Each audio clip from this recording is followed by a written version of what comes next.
folks, it's Mikel Weisser, staff reporter for Cannabiz News, and I am jazzed to welcome you to this week's episode of the Keith Stroup Show, a weekly update of the politics of marijuana. Ladies and gentlemen, the star of our show, Mr. Keith Stroup, launched the entire marijuana movement as the founder of NORML. He's still in the trenches there in Washington, D.C., fighting for marijuana freedom every day.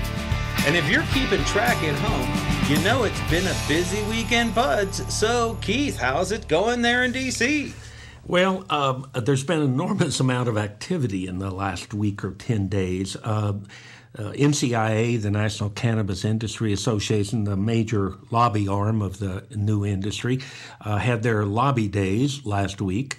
And I wish we could have been there. Oh, yeah. And I think they looked like they had, I saw a photo of, it looked close to a couple of hundred people that were in town for that. And, you know, you can understand they have a lot on the line, and especially with this potentially hostile administration, they've got to look to supporters in Congress to try to give them a little protection. So they seem to be out in good numbers.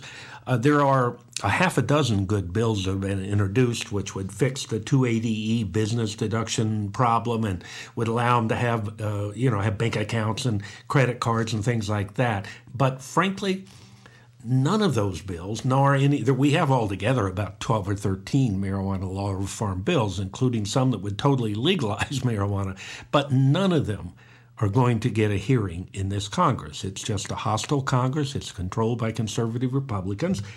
So we're not going to get a hearing. We're not going to get a vote. Where we will make some progress, we hope, we certainly will be trying, is they have, I believe it's October, the end of October, to renew the budget amendment, either to do another concurrent resolution and take it another 6 months or a year, or hopefully pass a new budget.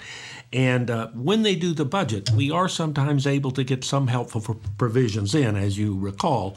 Like the Rohrabacher-Blumenauer amendment, That's exactly right. Used to be Rohrabacher-Farr, but Rohrabacher-Blumenauer now. And that's essentially, for those who don't know, that's the provision under federal law that says the DOJ may not spend any money to enforce federal anti-marijuana laws against legal medical marijuana programs. And keep in mind, there are something like 29 or 30 significant state medical marijuana programs and another dozen that have high THC only, but it's a start.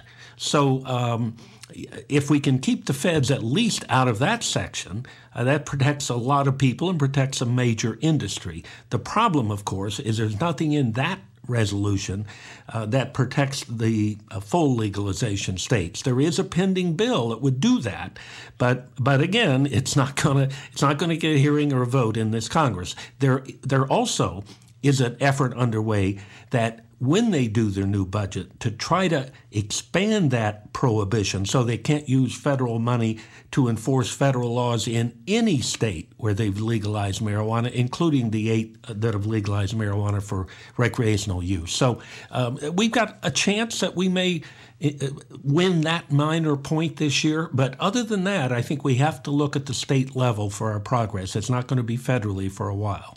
Well, people are sure holding their breath on Vermont and Arizona, looking for progress at the state level.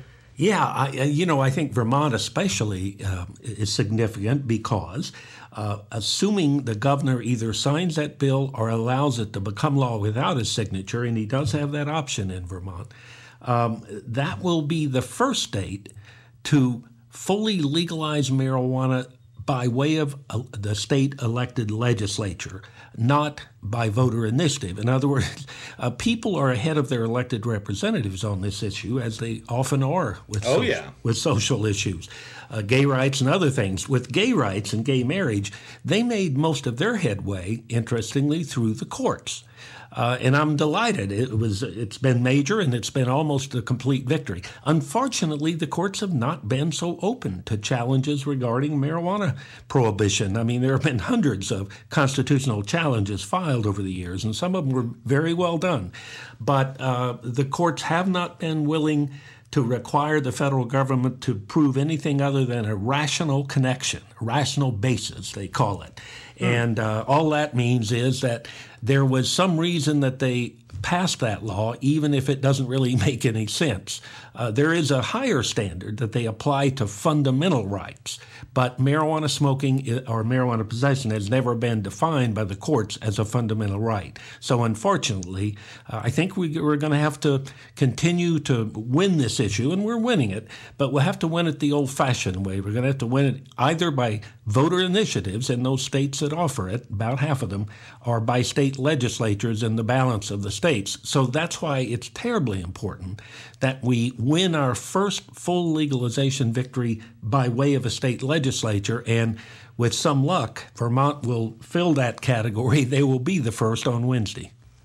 I look forward to seeing that. In Arizona, they had a hemp bill that was supposed to be, it had 10 days for the governor to sign it, veto it, or allow it to go into law. But that fell over the weekend. While we're taping, we will probably see the time that it's supposed to report, but we don't know what that's going to be. So around the nation, there's been a couple of different state developments that are interesting this past week. In Washington, the governor signed an omnibus spending bill. Outside the United States, Israel is allowing open consumption for medical patients, and Alaska police union has decided that officers cannot profit off of both sides of the drug war. It's kind of, I guess that's the way it goes if you're going to be on the police force. And then one of the most interesting news stories that I saw this week, it's actually 4 different stories, and if you put them all together, it's kind of comic. Currently, people are spending more in America on cannabis than chocolate or ice cream or Viagra or even tequila. Well, I actually approve of those priorities. Right. I can assure you I spend more money on marijuana than any of those 4. In fact, all 4 of them together. Me too. Yeah, those are some interesting things to spend money on, but I get a lot of pleasure out of marijuana. Oh, yeah. No, I... what was it the Furry Freak Brothers used to say? In times of no money, better dope and no money than money and no dope. I think they used to say. Marijuana will get you through the times of no money better than money will get you through the times of no dope. Yeah. Yeah, that's it. So I mentioned this Israel thing. This week we saw that Israel has had a major change in their public stance on cannabis. Now medical patients are allowed to use vape pens and edibles in public. Once upon a time, Raphael Mechoulam, who really started marijuana research in this modern era, he's still in Israel. But he's still very active. In fact, he was in the States, I believe, last week or the week before for a conference in Denver. He's kind of the Lester Grinspoon of Israel, is how I would point him. For those who don't know, Lester Grinspoon from Harvard wrote Marijuana Reconsidered back in 1971, and he's revised it since a couple of times, but I still think it's the most comprehensive and effective book on why marijuana prohibition is a failure. As you say, Dr. Mechoulam from Israel. Thank you. I've often wondered. Well, this is the first time I've heard it said. I'm not sure that I'm pronouncing it accurately either, Michael. But he clearly has been the leading scientific advocate for medical marijuana, and the reason is because in almost every other country, scientists were told to shut up and sit down if they talked about marijuana. Certainly in this country, if you talk about marijuana as being potentially helpful, it just meant you would never get a federal grant. You would never get approval from NIDA to get your marijuana from the University of Mississippi to even do a grant. So, but in Israel, for reasons I truly do not understand, they approached this from a simply scientific basis, and they saw early on that marijuana really was helping a lot of people, a lot of seriously ill people. So they began to approve really serious research projects. So most of the early research that we rely on in this country was done in Israel, not entirely, but certainly a majority of it, and that continues today. They are very serious about using marijuana to assist as many sick people as possible and to cure as many people as possible. If you read his early notes of how he got started, his original sample of marijuana to work with came from the police department. That's right. They let him get some, and now Israel at the Hebrew University in Jerusalem is the world's leading research center on cannabis. And honestly, I suspect it won't be too long before they'll probably, without a lot of fanfare, legalize recreational use as well. I don't know, but I can't imagine that if they're the leading voice on the many positive medical uses, that they haven't come to a conclusion that there's really no justification for penalizing anyone who wants to smoke a little pot. Today's episode of the Keith Stroup Show is brought to you by Hoban Law Group. Formed in 2009, Hoban Law Group has been Colorado's largest and most experienced cannabis business law firm. They consistently provided expert commercial legal advice to their clients in the regulated marijuana dispensary system and in the industrial hemp industry. As the burgeoning movements become a multi-million-dollar industry, HLG has grown with it. They're now home to a national footprint of attorneys licensed in over a dozen states across the country with the expertise to provide clients one-stop shop for their rapidly expanding business legal needs. Call Hoban Law Group at 303-674-7000 or visit them online at hoban.law. That's HOBAN.law. So while we're taping this, President Trump is in Israel right now. Do you think that Bibi Netanyahu will be able to convince Trump of ending the reefer madness at home? I'm just hoping Trump gets back from this trip without starting 2 or 3 world wars. I mean, that could be. I don't expect that we're going to get anything positive from this trip, and certainly not those of us who focus on drug policy. I wish he would pay attention to what they're doing with marijuana, but I can't imagine. This trip has all been tightly scripted, and it has to do with Donald trying to pull off the biggest deal of his life and solve the problem between 3 of the world's great religions. Yeah, good luck, Donald. But he's not going to, I'm sure, look down to the details and say, oh, look, they're actually using medical marijuana, and it seems to be working.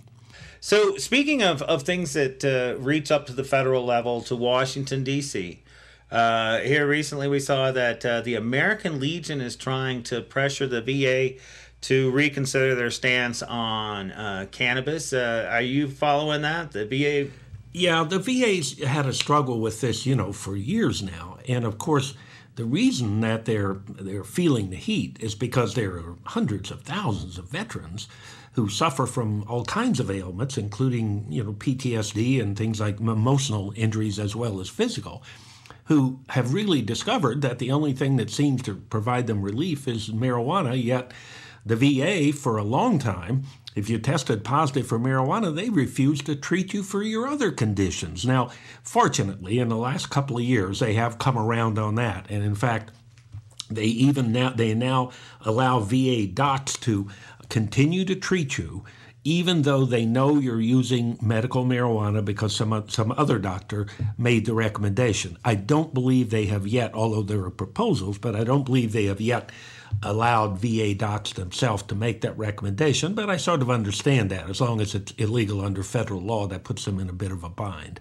But I do think the Veterans Administration is going to end up probably being the first major institution in this country, government institution, that ends up getting behind medical marijuana because obviously it just helps so many of their people. They can't continue to ignore that. Their primary purpose for being there is to take care of these brave men and women who've fought foreign wars, and they find themselves in a position where their patients are telling them marijuana helps me more than anything else, and they're having to turn their head and say, no, I don't know anything about that. Well, of course they know something about that. So, again, I expect that over the next year or two, the Veterans Administration, regardless of what Trump and Sessions do, I suspect they're going to find a way to allow our veterans to use medical marijuana without any repercussions.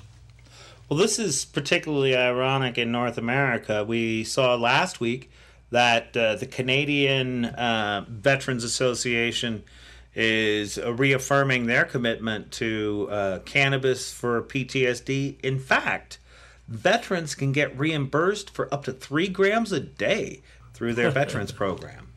Yeah, no. As I say, I think once you get over the sort of arbitrary morality, if you think that smoking marijuana is bad, some kind of a moral offense, then of course it's hard to understand that yes, a patient should be allowed to use it, veteran or otherwise, and if you have health insurance, it ought to cover that, just like with other medications. But once you get past the morality and you understand that morality was arbitrary anyway, it wasn't real. Smoking marijuana was never any worse than drinking alcohol or smoking cigarettes, and we all know that. So once you get beyond that, then I think you're right. I think most patients should, if they have health insurance that covers prescription drugs, I would hope that over the next few years they will be able to get their medical marijuana reimbursed as well. Hey, while we're bouncing around to different topics in marijuana world, there is a trial that they're calling the trial of the century getting ready to take place in South Dakota, the Flandreau Indian tribe. Oh, yes, that's right. For our listeners at home, the Cole memo is a piece of Obama-era DOJ recommendation that protects medical programs in states that have state-sanctioned medical programs. Shortly after that, there was a separate memo called the Wilkinson memo, which extended this to tribal lands as well. And that's about the crux of where this issue starts. Now, Michael, let me just clarify one thing. The Cole memo actually said that, and it covered both medical use programs and full recreational programs. It listed 7 or 8 criteria, but they were common sense criteria, like, you want to avoid having marijuana sold to underage kids. Well, we all agree on that. You want to avoid allowing the marijuana to be sold out of state. I understand that. Your state can legalize it, but the other state has a choice whether they want to or not. So the Cole memoranda and the memoranda that then applied to the Native American reservations, they actually were not just limited to medical use. So what happened in the Dakotas was this tribe had tried to grow marijuana on more than one occasion. I think they were first trying to grow industrial hemp, but the feds kept making sounds like they were going to bust them, so I think they burned their own crop rather than wait to get busted. But at some point, they decided they would open up, based on the Cole memos, or the Wilkinson memo that followed, they thought, why don't we open up next to our gambling casino? We have our own rights. We're a tribe. We have the rights to have a gambling casino, so we'll open up a marijuana dispensary.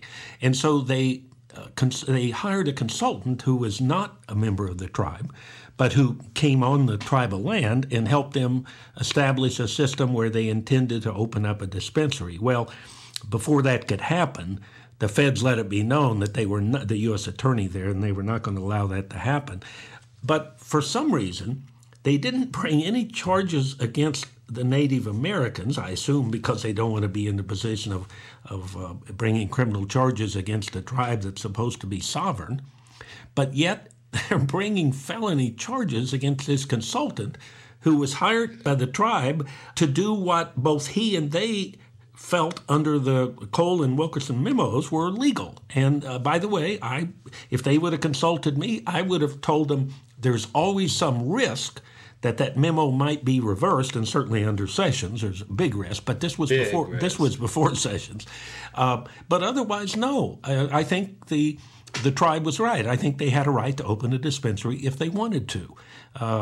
But obviously, it's not been allowed to open, and now this consultant is facing the full brunt of federal prosecution. I think it's like 15 years. Well, in theory it is. As I said, my guess is that someone with a little more common sense will step in at some point, and they'll cut a deal where the person will plea to something, hopefully a far lesser offense, and will hopefully pay a fine and go back to Colorado. I think he was from Colorado.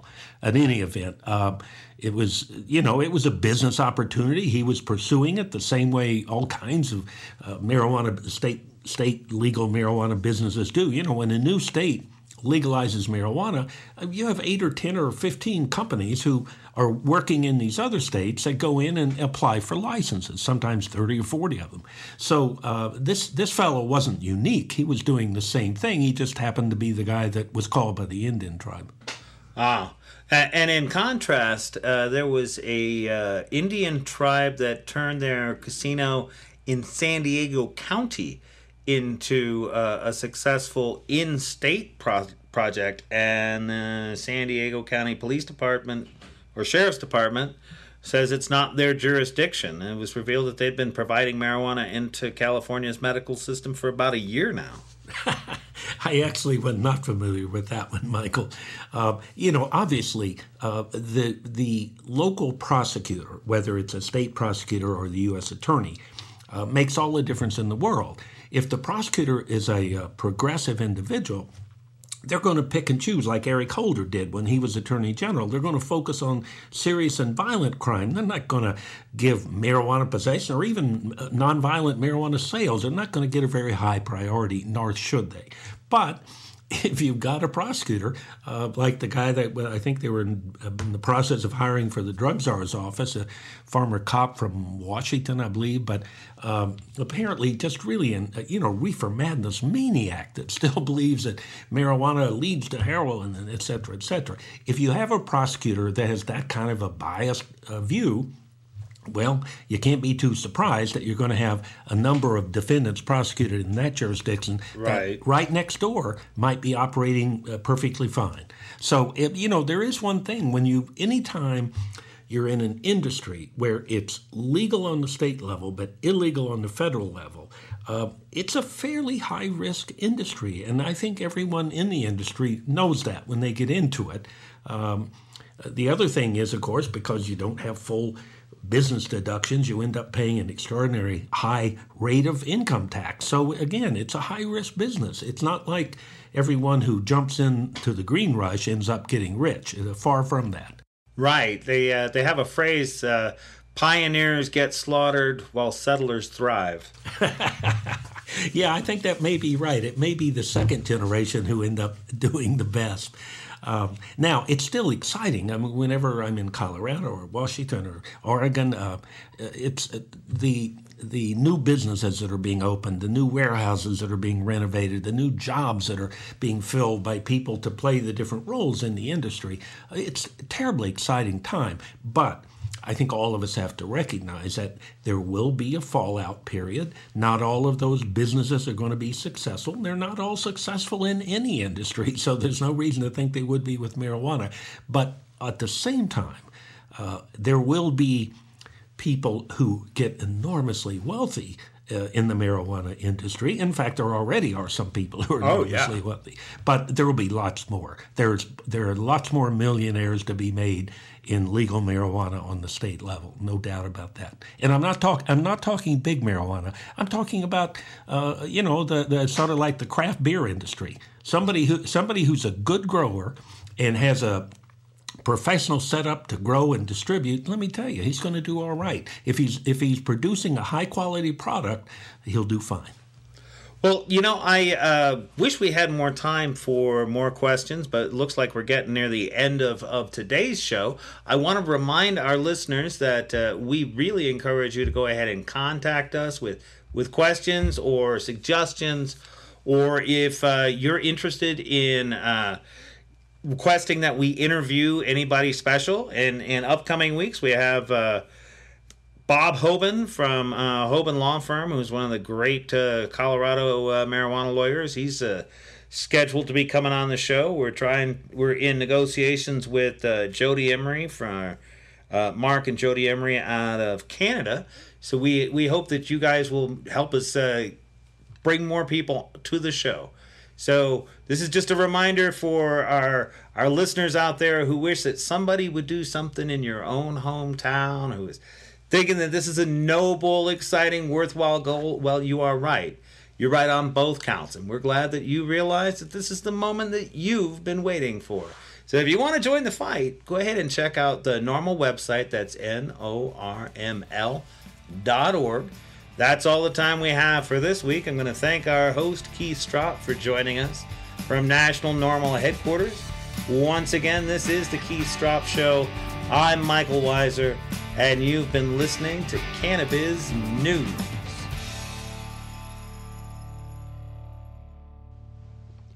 Today's episode of the Keith Stroup Show is brought to you by Hoban Law Group. Formed in 2009, Hoban Law Group has been Colorado's largest and most experienced cannabis business law firm. They consistently provided expert commercial legal advice to their clients in the regulated marijuana dispensary system and in the industrial hemp industry. As the burgeoning movements become a multi-million-dollar industry, HLG has grown with it. They're now home to a national footprint of attorneys licensed in over a dozen states across the country with the expertise to provide clients one-stop shop for their rapidly expanding business legal needs. Call Hoban Law Group at 303-674-7000 or visit them online at hoban.law. That's HOBAN.law.